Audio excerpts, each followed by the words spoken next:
नहीं सर, ये सब तो बात नहीं हुआ। गेन होता है वो सर होता है, ये लिखे 180 डिग्री फेज शिफ्ट होता है गेन में। आउटपुट जो होता है वो इनपुट का 180 डिग्री फेज में रहता है। यदि इनपुट आप इस तरह से डाल रहे हो, इनपुट यदि ऐसे डाला तो आउटपुट जो मिलता है एम्प्लीफाइड होके मिलता है आउटपुट, लेकिन वो उल्टा मिलता है सेम फ्रीक्वेंसी का। ये गैप दोनों में सेम रहेगा तो फ्रीक्वेंसी सेम होगा। तो ये ऐसा क्यों ऐसा output is 180 degree out of phase. Output will be 180 degree out of phase with input. ये कैसे? तो आउटपुट पहले हम लोग सर्किट ड्रॉ करें। ये बात हम लोग किसके लिए, ये कॉमन इमीटर कॉन्फ़िगरेशन के लिए, चाहे वो पीएनपी हो या एनपीएन कोई भी हो, इन कॉमन इमीटर कॉन्फ़िगरेशन। तो कॉमन इमीटर कॉन्फ़िगरेशन में ये प्रॉपर्टी है कि इसका जो आउटपुट होता है 180 डिग्री आउट ऑफ, ये it is valid for both either NPN या PNP in common emitter configuration.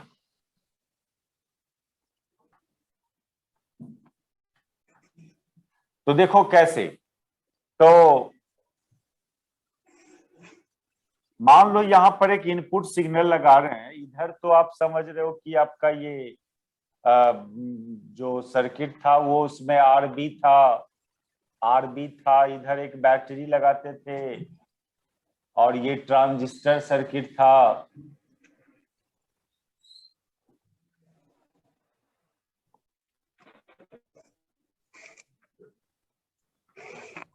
ये आरसी, तो इनपुट यहां पर भी इनपुट ये हमने डाल रहे हैं इस टाइप का इनपुट डाल रहे हैं, और आउटपुट की बात करना है वो 180 डिग्री फेज में। वो कैसे, यहां से आउटपुट लेना, ये आउटपुट टर्मिनल है, यहां से आउटपुट बोलिए टर्मिनल को ज्वाइन करेंगे, एक लॉड रेसिस्टर लगाएंगे, एक लॉड रेसिस्टर लगाया जाएगा, वो उसके क्रॉस का जो वोल्टेज होगा वो आउटपुट वोल्टेज का लाएगा।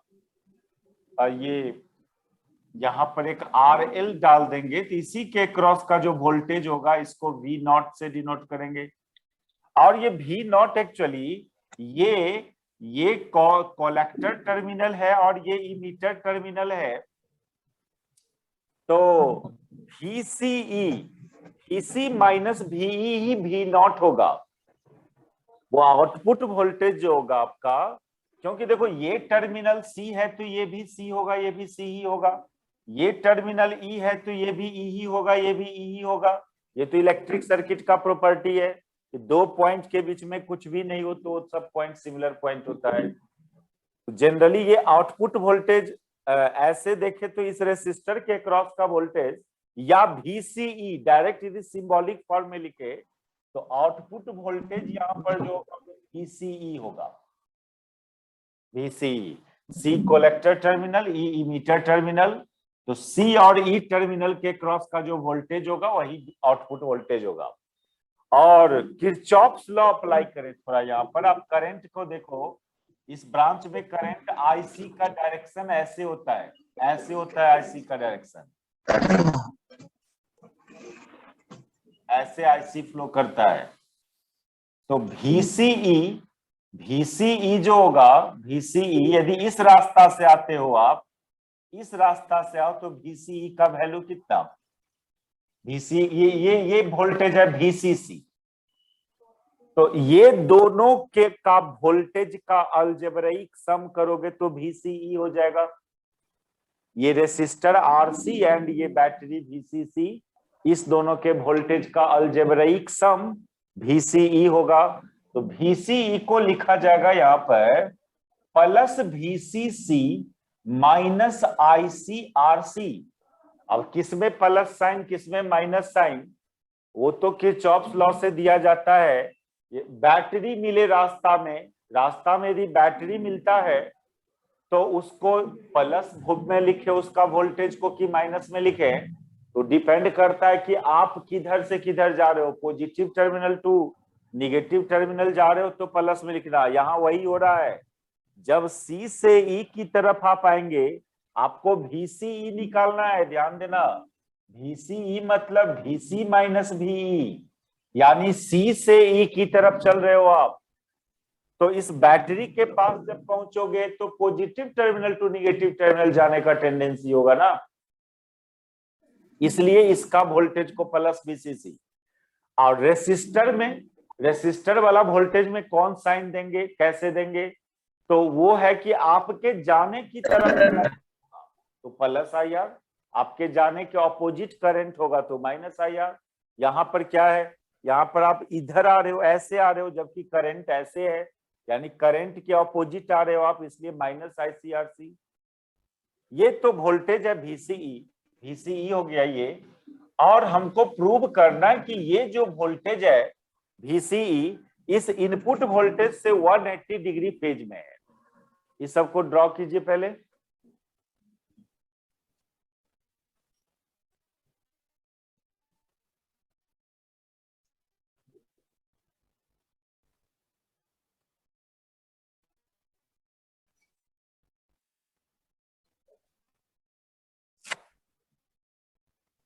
मिटा देना,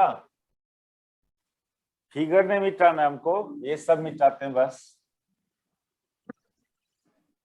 तो देखो कैसे ये V इन और VCE 180 डिग्री में है। तो ऐसा है, देखिए ये जो इनपुट वोल्टेज है फर्स्ट हाफ साइकिल में, ये इनपुट वोल्टेज में क्या है, ये टर्मिनल पॉजिटिव और ये टर्मिनल निगेटिव इनपुट का। फर्स्ट हाफ इनपुट में भी दो टर्मिनल है ना, ये दो टर्मिनल है, तो इस दोनों टर्मिनल का पोलैरिटी तो चेंज करते रहेगा इच हाफ साइकिल में।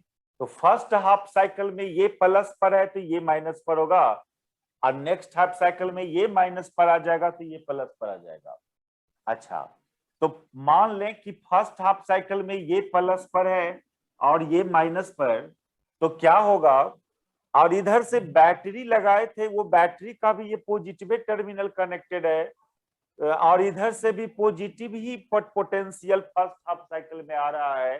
तो इससे क्या होगा ना, ये जो इमीटर बेस जंक्शन है इसका फॉरवर्ड कैरेक्टरिस्टिक बढ़ेगा, फॉरवर्ड नेचर बढ़ेगा।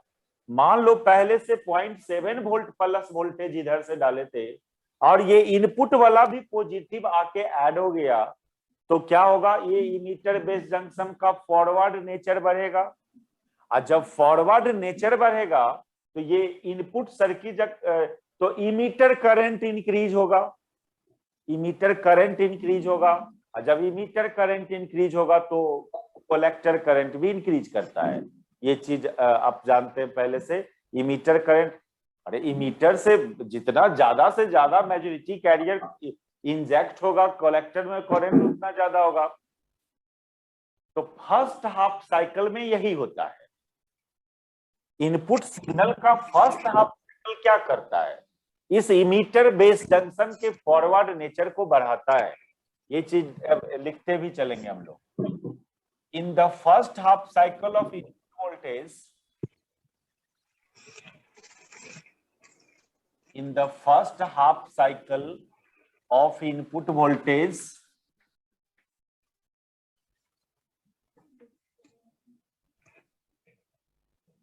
the forward nature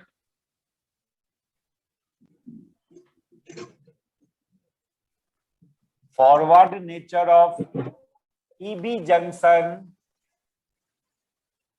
increases, and hence IE increases,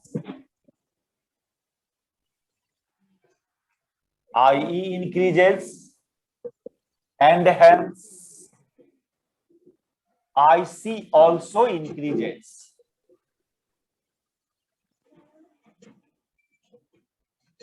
ये बात समझ में आया? क्या क्या हुआ फर्स्ट हाफ साइकिल में? फर्स्ट हाफ हाँ साइकिल सर, में फर्स्ट हाफ साइकिल ये पॉजिटिव पोटेंशियल है, ये निगेटिव। अब पहले से तो ये ये नेगेटिव। इधर से पॉजिटिव था ही फॉरवर्ड बाइसिंग के लिए, ये तो सर। फॉरवर्ड कैरेक्टर बढ़ा।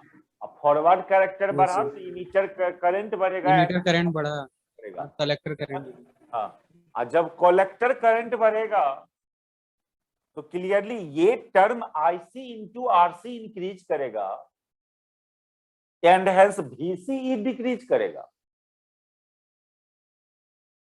ये टर्म आईसी बढ़ा, दैट इज ये VC, क्योंकि ये VCC तो कांस्टेंट चीज है, VCE डिक्रीज करेगा। इसी में लिख देंगे hence therefore VCE therefore ICRC increases, या बोलेंगे तो voltage drop across RC increases, then voltage drop across RC increases and hence VCE decreases. VCE decreases, तो उल्टा बात हुआ ना, उल्टा डायरेक्शन में इंक्रीज हुआ। देखो इस ये VCE का ये वोल्टेज डिक्रीज हुआ, मतलब इस दिशा में इंक्रीज हुआ। C से E के डायरेक्शन में यदि वोल्टेज डिक्रीज हुआ, इट मींस दैट E से C के डायरेक्शन में वोल्टेज इंक्रीज हुआ। VCE का मतलब ये प्लस पर, ये निगेटिव माइनस पर। आउटपुट में भी एक पोलैरिटी डाल दो आप थोड़ा देर के लिए, इसको पॉजिटिव मान लो, इसको नेगेटिव, और इसका डिक्रीज होना, इसका डिक्रीज यानी ये वोल्टेज बढ़ना और ये वोल्टेज कमना। इस दिशा में वोल्टेज डिक्रीज हुआ, दैट इज इस डायरेक्शन में VEC का इंक्रीज होना। ये थ्योरेटिकली प्रूव कर रहा है कि ये इसका क्लॉकवाइज सेंस वाला वोल्टेज यदि बढ़ा रहे हो तो इसका क्लॉकवाइज सेंस वाला वोल्टेज घट रहा है। ये वोल्टेज VCE ऐसे आ रहा है, VCE मतलब क्लॉकवाइज सेंस, इसका ये VBE, ये वोल्टेज बढ़ा है तो ये वोल्टेज यहां घट रहा है।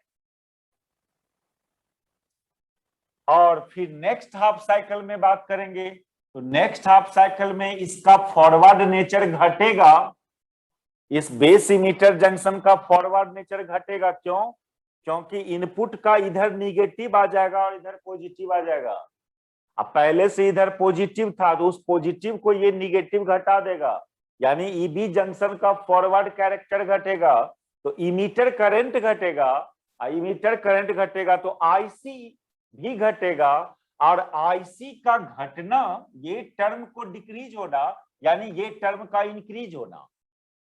जस्ट उल्टा सिचुएशन यहां पर दिखता है कि यदि इनपुट को वोल्टेज को आप पॉजिटिव हाफ साइकिल में इनपुट वोल्टेज प्लस में रहता है, यानी ये फॉरवर्ड कैरेक्टर बढ़ाते हैं तो आउटपुट वोल्टेज जो है वो डिक्रीज हो जाता है। एक का बढ़ना और दूसरा का घटना, ये किस फेज डिफरेंस को शो करता है? Sir 180 degree. 180 degree phase difference को शो करता है ना। Similarly in the next half cycle, in the next half cycle,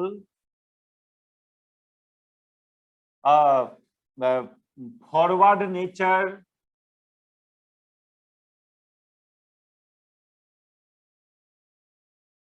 of EB junction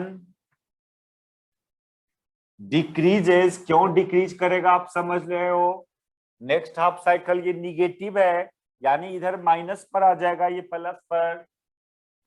तो पहले से तो इसको फॉरवर्ड बायसिंग के लिए इधर पॉजिटिव से किए होते, उधर निगेटिव, यानी उल्टा कनेक्शन यहाँ इसके साथ कर रहे हैं, इस बैटरी के साथ। तो वोल्टेज, ये जो बायसिंग वोल्टेज है वो डिक्रीज करेगा, फॉरवर्ड वोल्टेज डिक्रीज करेगा, एंड हेंस हेलो सर। हाँ बोलिए। सर मेरा नेटवर्क इशू हो गया था सर, वहाँ आईसी ऑल्सो इंक्रीज के बाद समझा, उसके बाद तो सुना ही नहीं दे रहा था, थोड़ा सा रिकैप आईसी करवा जब दीजिए सर, 2 मिनट। आईसी जब इंक्रीज करेगा, ये बात यहाँ तक तो समझ में आ रहा है ना।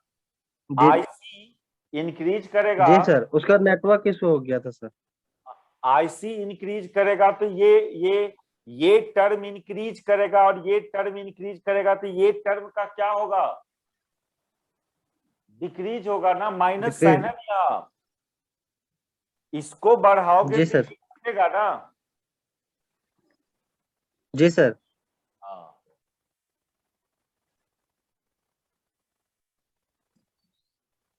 यानी इस हाफ साइकिल में यदि इधर आप सिग्नल डालते हो, इस हाफ साइकिल में यहाँ वोल्टेज डिक्रीज होता है, emitter base current increase sir होता है, emitter base hello sir. Voltage increase होता है, सुनो ना, emitter base voltage first half cycle में इंक्रीज होता है, जबकि कलेक्टर इमीटर वोल्टेज जो है वो डिक्रीज होता है। फर्स्ट हाफ साइकिल में ये पॉजिटिव है, ये निगेटिव, तो ईबी जंक्शन का पोटेंशियल बढ़ेगा, बढ़ेगा ना पोटेंशियल, पहले से भी ये पॉजिटिव पोटेंशियल पर था, और अब कनेक्शन ये भी प्लस पर आ गया है अभी, तो इफेक्टिवली VBE इंक्रीज करेगा फर्स्ट हाफ साइकिल में, लेकिन इफेक्टिवली VCE डिक्रीज करेगा फर्स्ट हाफ साइकिल में। VBE का इंक्रीज करना यानी इमीटर करंट इंक्रीज करना, इमीटर करंट इंक्रीज करना मींस कलेक्टर करंट इंक्रीज होना, और कलेक्टर करंट इंक्रीज होना मींस ये टर्म का घटना। ठीक है, सर आई ई का डायरेक्शन किधर होगा सर? आई का डायरेक्शन, आई का इमीटर डायरेक्शन, करंट नीचे की ओर ना सर? आई का डायरेक्शन ये NPN है ना, यहाँ N है ना,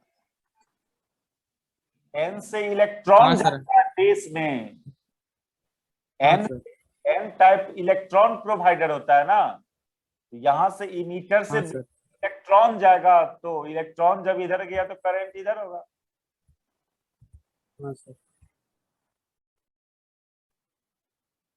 फिर से लास्टली ये फर्स्ट हाफ साइकिल पॉजिटिव है, तो ये आपके इस जंक्शन का जो वोल्टेज है, नेट वोल्टेज VBE, उसको इंक्रीज करेगा, लेकिन इस फॉर्मूला तो जब ये वोल्टेज इंक्रीज होगा, ये VBE, तो IE also increases and hence IC also increases, और IC increases then VCE decreases.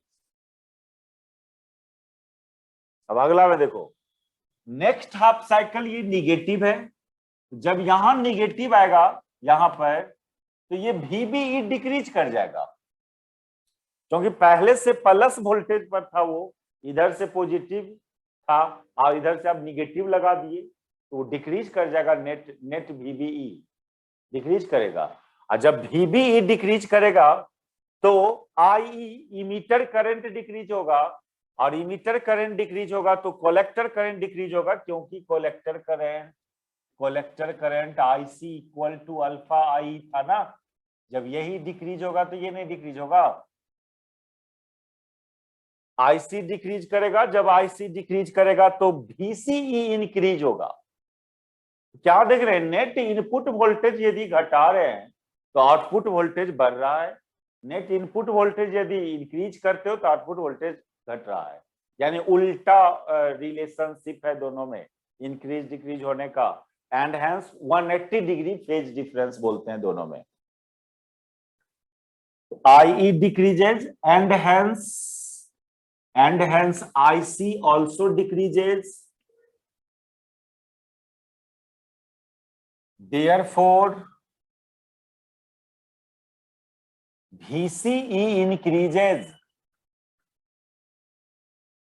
तो दस लास्टली क्या देखा हमने, दस if VBE increases, then VCE decreases, and vice versa. Thus it is clear that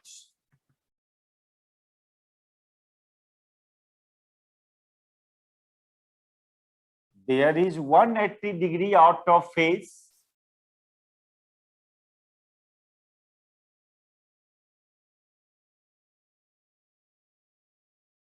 between VBE and VC. तो देखो सुनो, एक कंप्लीट क्वेश्चन हम लोग किया और फेमस क्वेश्चन है, ध्यान रखना। हम लोग स्टेप वाइज पॉइंट टाइप से अलग अलग काम किया और ये सब बात एक क्वेश्चंस में डाला जाता है।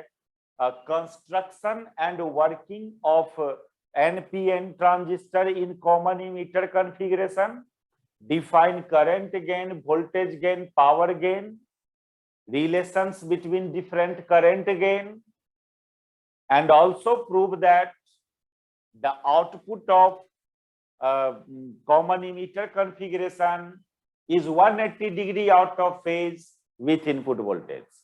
ये सब डाल के एक कंप्लीट लॉन्ग क्वेश्चंस बनाता है आपके एग्जाम में। इसको देखना, हम लोग नेक्स्ट टॉपिक में इंटर करें और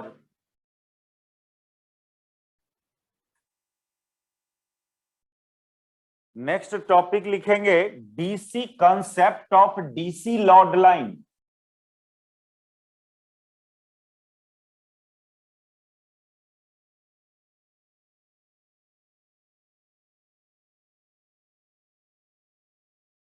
concept of DC load line.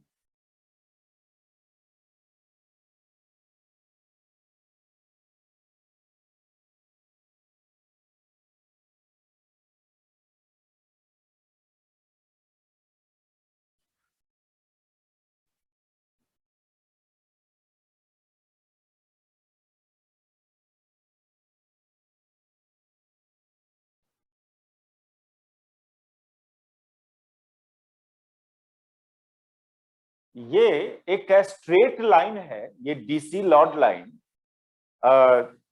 Straight line draw in output characteristic या input characteristic of transistor.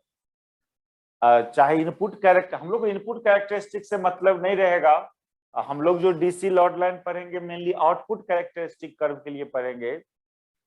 Output characteristic curve में ये एक स्ट्रेट लाइन होता है जो बताता है कि कोई certain IB output characteristic curve में आईबी तो इनपुट करंट हुआ। जब आउटपुट कैरेक्टरिस्टिक कर्व ड्रॉ करते हो तो डिफरेंट आईबी पर ड्रॉ करते हैं ना, डिफरेंट आईबी पर ड्रॉ होता है ना आउटपुट कैरेक्टरिस्टिक, डिफरेंट आईबी पर ड्रॉ करते हैं। ये आईबी का वैल्यू 0, ये आईबी का value 10 micro ampere, 20 micro, different IB पर ड्रॉ करते हैं। इस आउटपुट कैरेक्टरिस्टिक कर्व में एक स्ट्रेट लाइन ड्रॉ किया जाता है जो ये बताता है, वो स्ट्रेट लाइन कि कोई certain value of input current IB पर कितना वीसीई एंड आईसी होगा। ज्योमेट्रिकली ये इस वैल्यू को बता देता है। यदि ज्योमेट्रिकली आप फाइंड करना चाहते हो कि हमने इनपुट करंट इतना रखा तो इसके लिए output voltage and output current कितना आना चाहिए, ये बात यदि ज्योमेट्रिकली फाइंड करना है तो ये इस स्ट्रेट लाइन, इस डीसी लॉड लाइन से फाइंड होता है। खाली यही सिग्निफिकेंस नहीं है डीसी लॉड लाइन का, ये डीसी लॉड लाइन का मेन सिग्निफिकेंस क्या है वो हम लोग करने चल रहे हैं। पहले तो ये इसका डिफिनीशन को पता करने के लिए कुछ मैथमेटिक्स देखना होता है।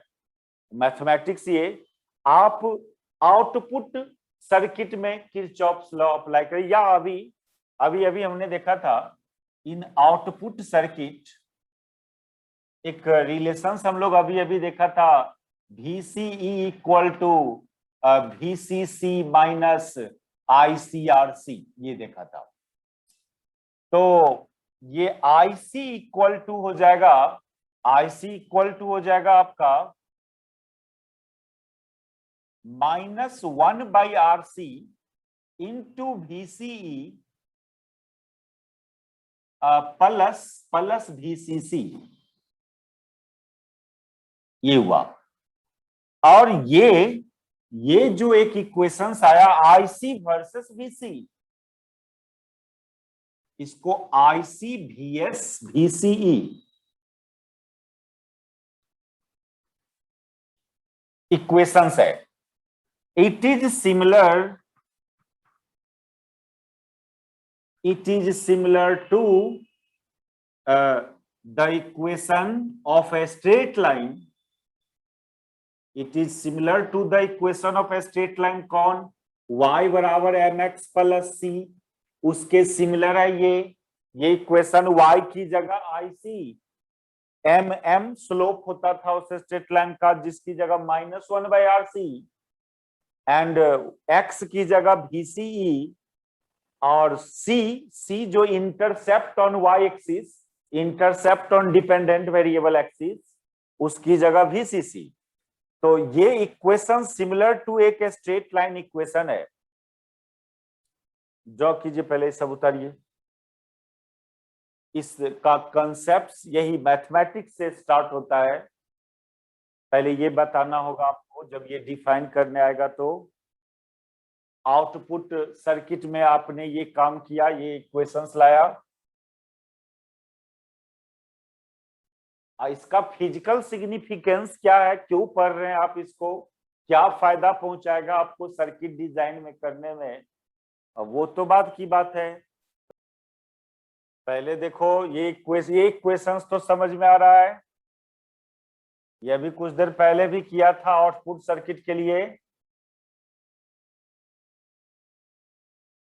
और इसी को थोड़ा इस तरह से एडजस्ट किया, IC निकाला हम लोग इन टर्म्स ऑफ VCE। इस इक्वेशन को हम लोग कंपेयर कर रहे हैं स्ट्रेट लाइन इक्वेशन से। इसके सिमिलर है इस स्ट्रेट लाइन इक्वेशन का ये इक्वेशन।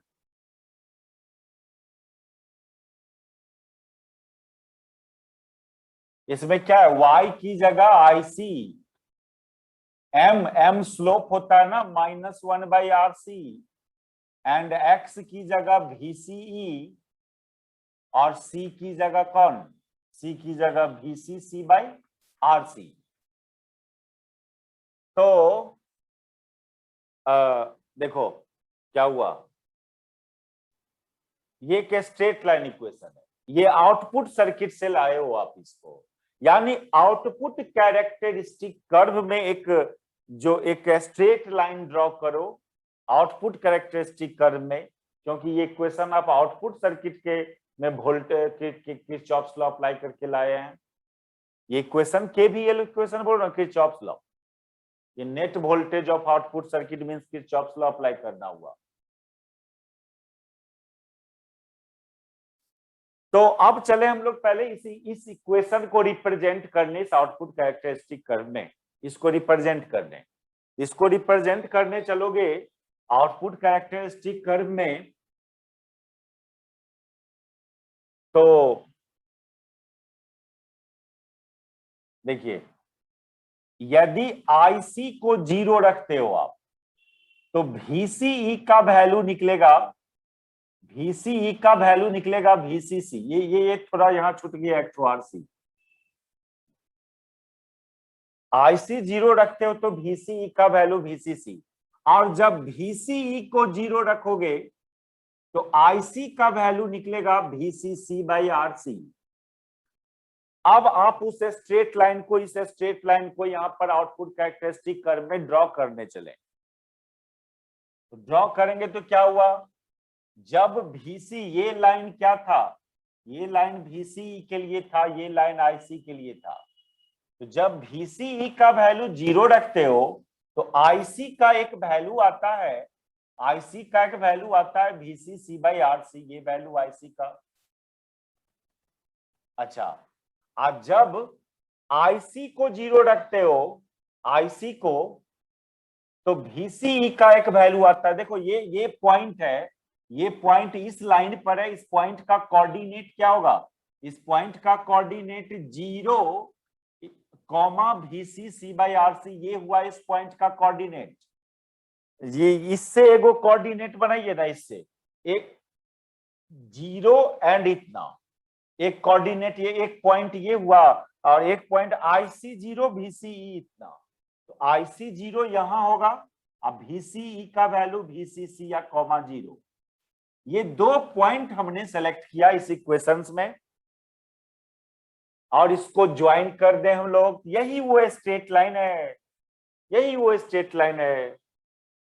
ये जो इक्वेशंस देख रहे हैं, equation of a straight line है, ये equation of a straight line, उसको यहां पर ड्रॉ किया। इसी स्ट्रेट लाइन को डीसी लॉर्ड लाइन बोलते हैं।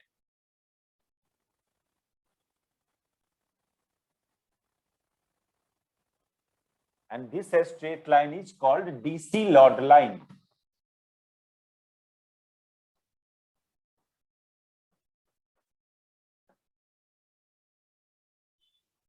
ये मैक्सिमम वैल्यू ऑफ IC, ये maximum value of VCE।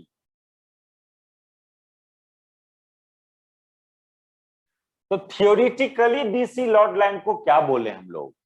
It is a straight line drawn on output characteristic curve using KVL in output circuit, with the help of KVL in output circuit। तो क्या हुआ DC Lord line? Thus DC load line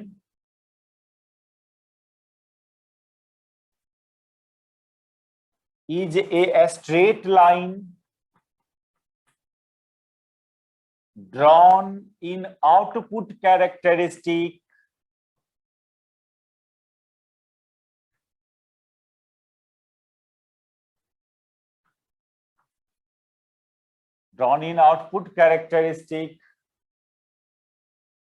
by using KVL in output circuit।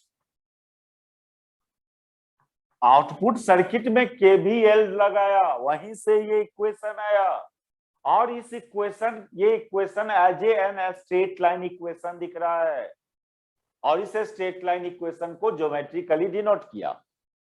तो जो straight line denote किया, draw किया, वो DC Lord line कहलाता है। अब ये क्यों कर रहे हैं, इसका क्या फिजिकल सिग्निफिकेंस है इस डीसी लॉर्ड लाइन का, उसको समझने से पहले क्या लिखे हैं सर?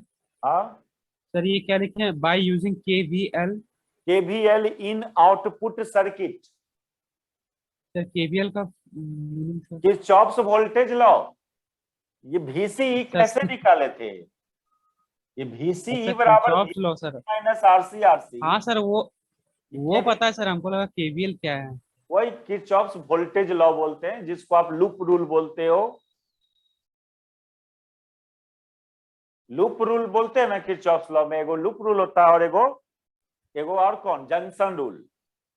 जंक्शन रूल, तो जंक्शन रूल को KCL बोलते हैं, किरचॉफ्स करंट लॉ, KCL, और लूप रूल को किरचॉफ्स वोल्टेज लॉ। ठीक है। तो आउटपुट सर्किट में हमने KVL अप्लाई किया, वहां से एक इक्वेशंस बना। वो equations looks like an equation of a straight line when this straight line is drawn in output characteristic curve, then it is called DC load line.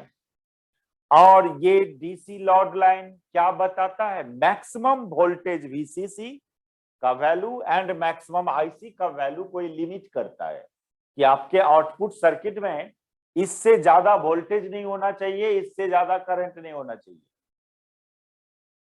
उसको ये लिमिट करता है। अच्छा, इसका फायदा क्या है? क्यों पढ़ रहे हैं इसको हम लोग? इसका फिजिकल सिग्निफिकेंस जानने से पहले एक चीज और देखना पड़ेगा, छोटा सा है वो, क्यू पॉइंट क्या होता है? Q point on DC Lord line क्या होता है? क्यू पॉइंट, उसको ऑपरेटिंग पॉइंट भी बोलते हैं या क्यूसेंट पॉइंट बोला जाता है।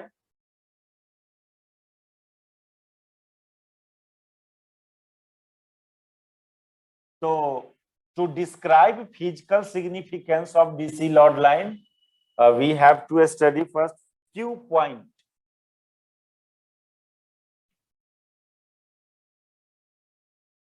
ऐसे तो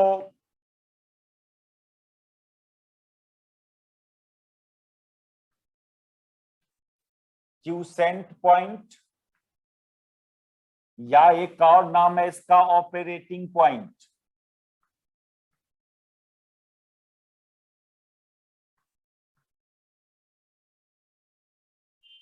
मान लो हमने कुछ इनपुट करंट IB रखा, तो उस समय IC एंड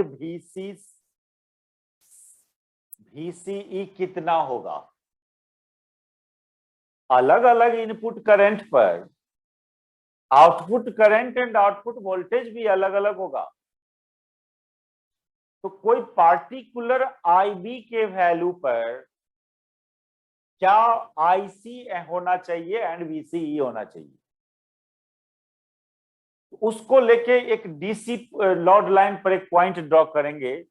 सपोज करो ये कोई पार्टिकुलर IB का वैल्यू है, मान लो ये सपोज करो ये भी, या यहीं पर ये पॉइंट की बात करें हम लोग, ये पॉइंट, इस पॉइंट के लिए IB का वैल्यू इतना है, तो IB का वैल्यू इतना है, तो उस IB पर क्या IC होगा? तो इसको ऐसे यहां पर ले लीजिए, ये वो IC हुआ, और क्या VCE होगा? तो ये ऐसे ड्रॉ कर लो, ये आपको तुरंत निकल जाए। खाली इनपुट करंट आप जान रहे हो, तो आउटपुट करंट क्या होगा और आउटपुट वोल्टेज क्या होना चाहिए, वो आप ज्योमेट्रिकली तुरंत फाइंड कर लेंगे। उसके लिए जरूरी नहीं है आउटपुट सर्किट में आपको KVL अप्लाई करना पड़े, बाद में ये काम नहीं करना पड़ेगा यदि एक DC लॉर्ड लाइन पहले से ड्रॉ करके रखते हैं तो। ऑलवेज आपको KVL अप्लाई करके VCE फाइंड करना, IC फाइंड करना, ये नहीं करना पड़ेगा। जिस IB पर मान लीजिए कि इनपुट करंट हमने चेंज किया, तो हमारा IC एंड VCE भी चेंज करेगा, तो उसके कॉरेस्पॉन्डिंग कौन पॉइंट है DC लॉर्ड लाइन पर? तो सुनिए, तो ये जो इस IB पर ये जो IB का कैरेक्टरिस्टिक कर्व है वो अपने DC लॉर्ड लाइन से यहां पर इंटरसेक्ट किया। अब ये पॉइंट, इस पॉइंट किस IC के लिए और किस VCE के लिए है? तो उस IC को डिनोट करते हैं ICQ, और उस VC को डिनोट करते हैं VCQ। क्यों इसलिए लगा दिया Q? क्योंकि इस पॉइंट का नाम है Q, इसी को बोलते हैं क्यूसेंट, यही पॉइंट क्यूसेंट पॉइंट या ऑपरेटिंग पॉइंट। आपको इनपुट करंट चेंज करेंगे तो clearly output current and output voltage भी चेंज होता है। किस इनपुट करंट पर क्या आउटपुट वोल्टेज एंड करंट होगा वो निकल जाएगा इजीली आपको यहां से। तो इसमें लिखेंगे हम लोग Q पॉइंट का डिफिनेशन में, it is a point on DC load line, it is a point on DC load line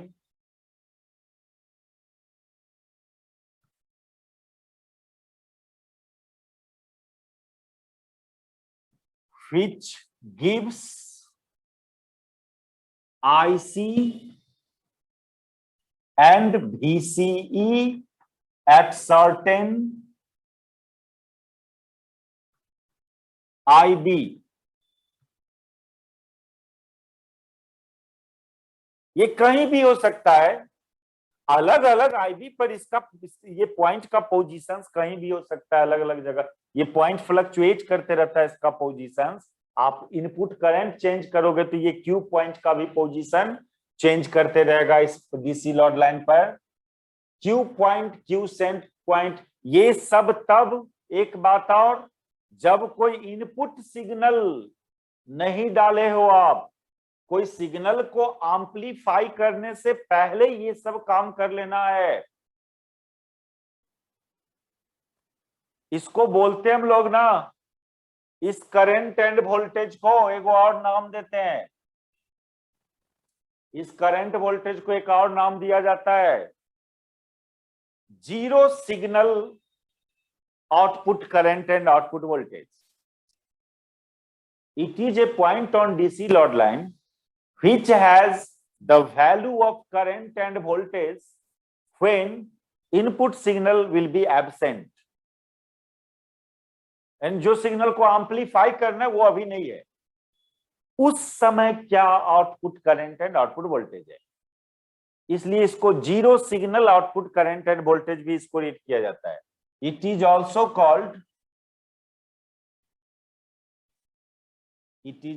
called zero signal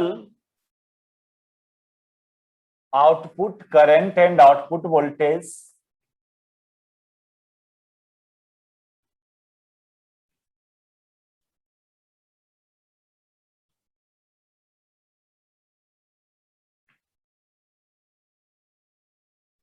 और देखिए नाम क्यों पड़ा, Q point, Q sent point क्यों नाम पड़ा इस करंट वोल्टेज के वैल्यू को क्यू पॉइंट क्यों नाम दिया?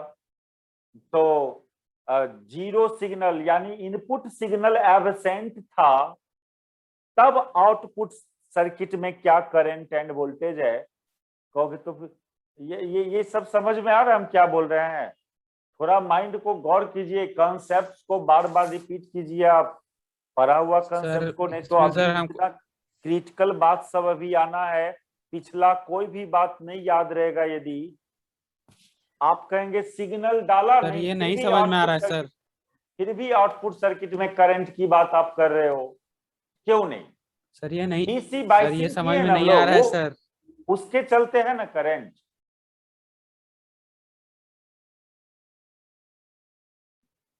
डीसी बाइसिंग किए हैं ना हम लोग, बैटरी लगा है ना, उसके चलते हाँ कुछ सर, वो तो लगा। करंट और डीसी वोल्टेज है ना आउटपुट में। हाँ सर। हाँ,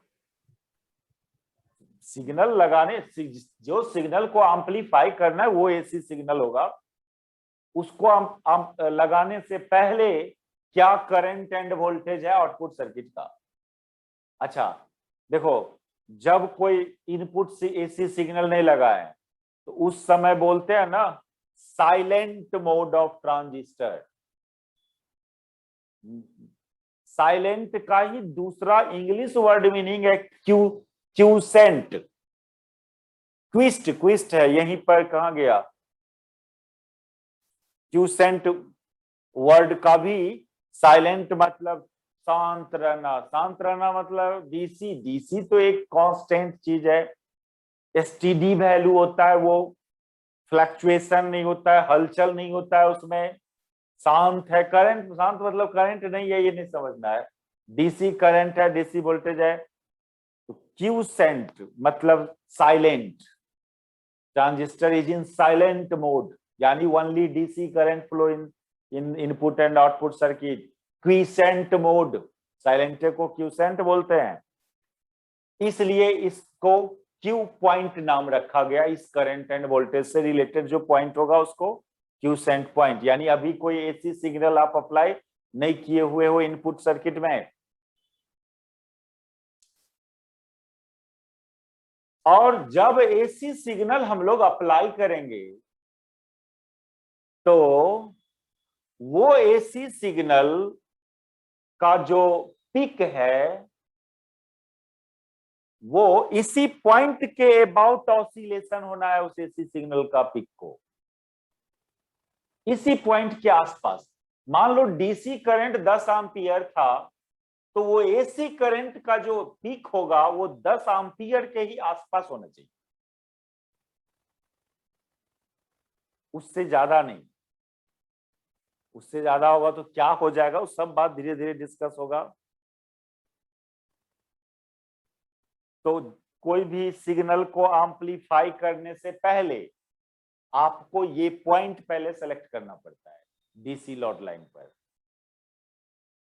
ये पॉइंट कहाँ है डीसी लोड लाइन पर, कहाँ है, ये पॉइंट पहले सेलेक्ट करना होता है।